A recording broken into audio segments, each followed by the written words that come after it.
Welcome back. In this video, we are going to get rid of hopefully all the errors on this thing. Going to walk through troubleshooting process on the myriad of Christmas tree items that are on there and get those taken care of. I've got a bunch of parts already ordered based on the codes, but I'm going to go ahead and hook the scanner up and show you the codes that are on it. So we'll get the scanner hooked up and then we will start installing some parts.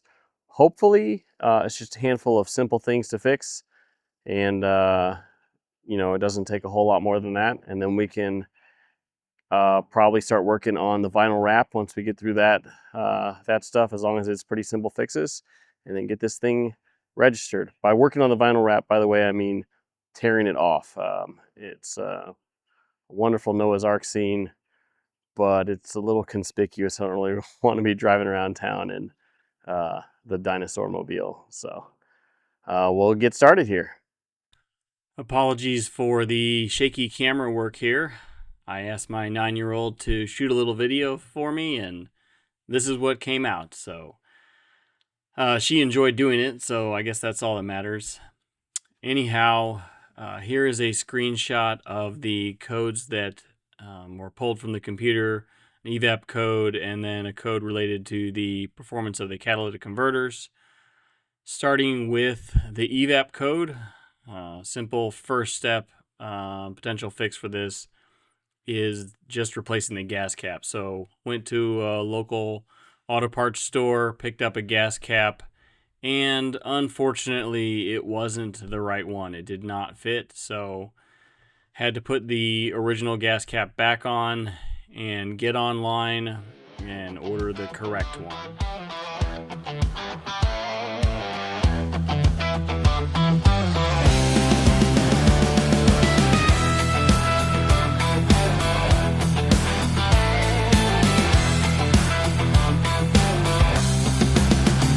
Got my foot down on the gas now.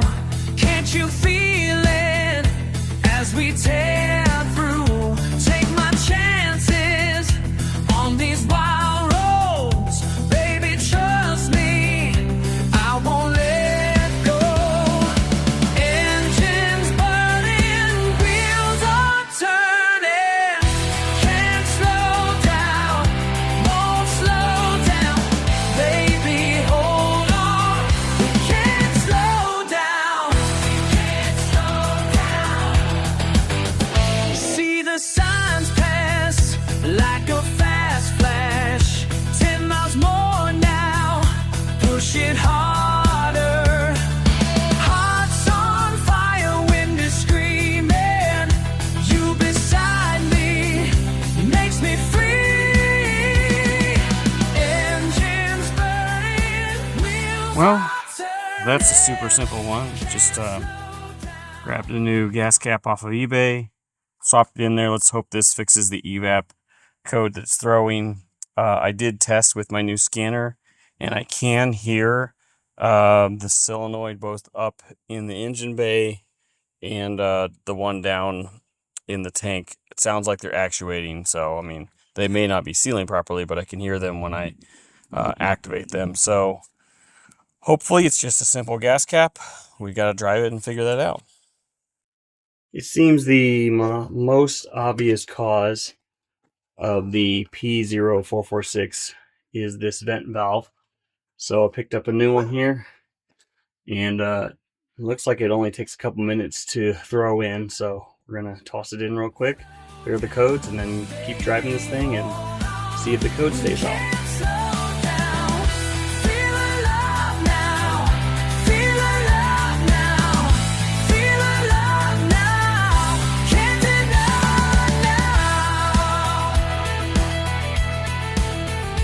Alright, that thing was full of red dust. This thing was driven down a dirt road by the prior owner a lot. So, and from my reading, that's some dirt and clogging is the primary reason when these things go bad. So that's a good indication that maybe this is the fix. It was also more of a struggle to get out than I feel like it should have been. Everything's just clipped in. There's no real tools necessary. It's all clips. But that was a struggle.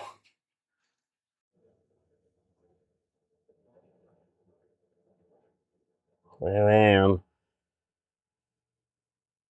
I do like buying Southern vehicles. This thing is super rust-free underneath here, other than some dirt because they were on a dirt road. So it's a little dusty, but everything is really pristine.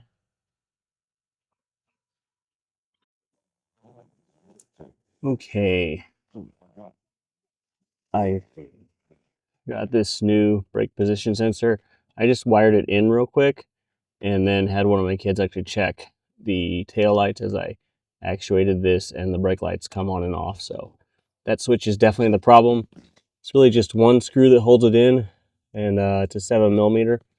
Super easy to replace. It's just right there, top of the brake pedal. So toss that in and we'll get this problem sorted out. Well, I bought a new brake switch. It's actually a brake pressure sensor is what it's called. I don't have it because I took it back, but it's a set of forks and it's on an actuator. And so rather than just being a simple on-off switch for the brake lights, it actually senses the position in the throw of the brake pedal. So I bought that, I plugged it in, and it made no difference. The brake lights are still on. So I threw the original back in there without, well, I didn't throw it in there. I just plugged it into the wire harness and actuated it. And when I move it, the brake lights go off. So a little research online found that there's actually a calibration procedure for these things, and they can go out of calibration. So rather than the $80 switch or sensor, I ended up buying this $400 tool. I've kind of wanted a good kind of professional level or semi-pro level code reader, computer tool. So this is an X-Tool D7W, I think. I'll throw a link to it in the description. It was like $400. Seemed like it had good reviews on YouTube and on Amazon, and it was kind of on the cheaper end of the spectrum while still being able to do a lot of things, including recalibrate this pressure sensor. So this arrived in 2 days from Amazon, and threw it on here, and lo and behold, after recalibration, my brake lights work properly. So like I said, I'll get to return that old sensor, and this should help me troubleshoot a lot of the other issues on the vehicle and figure out what's going on with the evap. So should be fun. I've got to learn how to use this thing, but in theory it'll help me figure stuff out. Well, after a couple of days driving around, my check engine light came on after replacing that valve, the vent valve. So picked up the solenoid that goes up here under the engine bay. We're going to throw this in and see if it corrects it. I think I could reach it from the front. It's way back in there. It's kind of hard to see. It sits really kind of right in front of the first cylinder on the driver's side, or on top of it. But given how everything's tucked in here, I think removing the dog house and getting to it from this side will be easier. So that's what I'm going to progress on, and try and get to it up underneath there. I've never lurked on anything with a doghouse before, but man, you can get right to the top of the motor. It's probably inconvenient for other things, but this solenoid is right here. I mean, it's up underneath the dash. I'll have to contort myself a little bit to get under there, but that shouldn't be too bad. And working on things back here in the back of the motor should be a lot easier. I might like a doghouse. Well, I've never had one of these fancy tools before, but there's a system in here to test the evap purge solenoid. So before I replace that real quick, I figured I'd play with this and see what it does, and it makes a funny noise. So this is the old one, and we'll throw the new one in and see if the noise changes. I'm kind of curious if this is an indication of a bad solenoid. So it starts at 0 and it increases by 10% increments.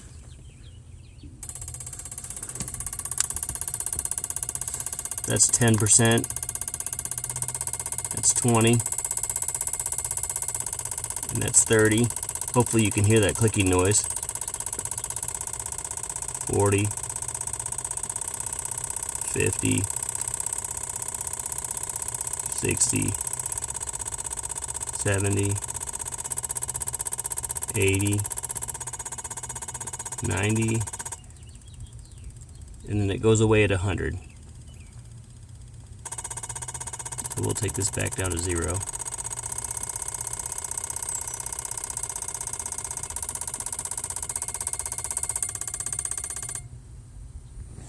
Alright, we'll swap this out and see if the new one makes the same kind of noise. Well, new one's in there. Maybe it's slightly quieter, but it still does the same clicking noise, so maybe that's normal. Let me show you. 0, 10, it's quieter than it was before, but it's clicking. And then 20 gets significantly louder. 30, 40, 50, 60, 70, 80, 90, and then 100 goes back to pretty much quiet.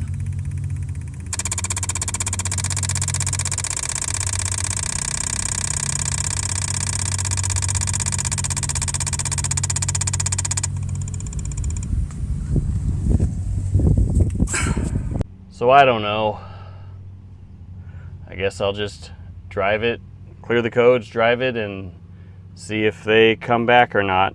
Evap filter solenoid replaced, purge valve, vent valve solenoid replaced, gas cap replaced. Maybe if it comes back, we're looking at some sort of line that's got a leak in it, I guess. We'll have to hunt that down. If it comes to that, hopefully the code doesn't come back after we drive it for a few days. The next thing we're gonna do while we're in here, and we've got this dog box off, is replace the steering angle sensor, steering column sensor. The diagnostic tool was showing a bad wave pattern, whatever that means, and I bought a new one and I plugged it in. The spring comes out once you install it. It keeps it at a 0 position, and the StabiliTrak would come on as soon as you started the car before.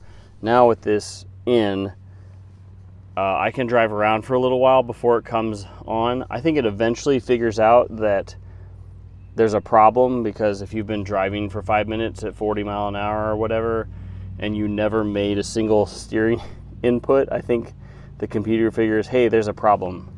So it eventually will come back on, but the symptoms are definitely different with this new sensor in. So I gotta swap this in. I've been driving around for a few days with it, just kind of tucked up in here.